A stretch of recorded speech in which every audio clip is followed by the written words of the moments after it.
Hello, I'm David Chaston with 90 at 9, brought to you by interest.co.nz. This week, everything you need to know in 90 seconds at 9 o'clock, with news of some major tax changes over the weekend. But first in the US, the Fed's preferred measure of inflation, the change in personal consumption expenditure, was out over the weekend. For the third time in a row, it declined. It was up 1.4% in May. Interestingly, personal income was up 3.5% over the same month a year ago.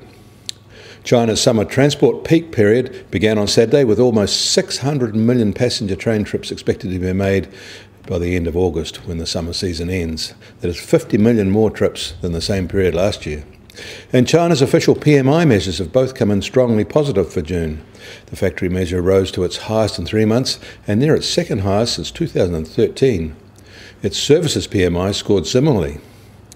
In Hong Kong, Chinese President Xi warned Hong Kongers, where a pro-democracy movement has provoked mass protests over recent years, saying that challenges to mainland sovereignty won't be tolerated.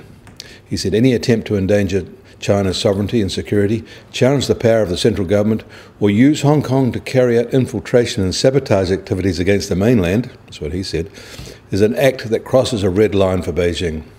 But 60,000 protesters on the streets in the city rallied to rebuke him. And over the weekend, and after a special midnight parliamentary session, India has triggered its massive national GST system. It has replaced its numerous federal and state taxes, which it hopes will unify the country into a single market. Higher economic growth is the goal.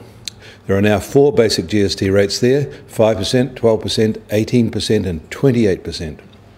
But some items like vegetables and milk have been exempted from GST, but they will still be subject to existing local taxes. At the same time, it cancelled the registration over 100,000 companies that it said were breaching tax laws.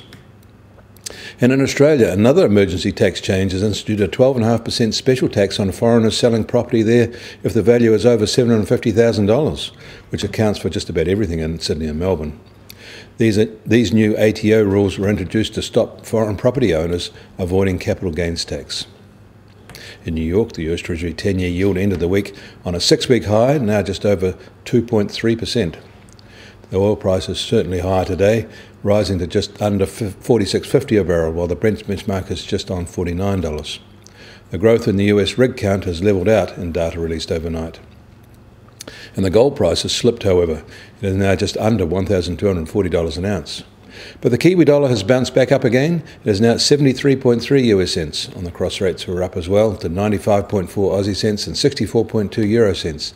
The TWI is up to 77.1. I'm David Chaston. That was 90 at 9, brought to you by interest.co.nz.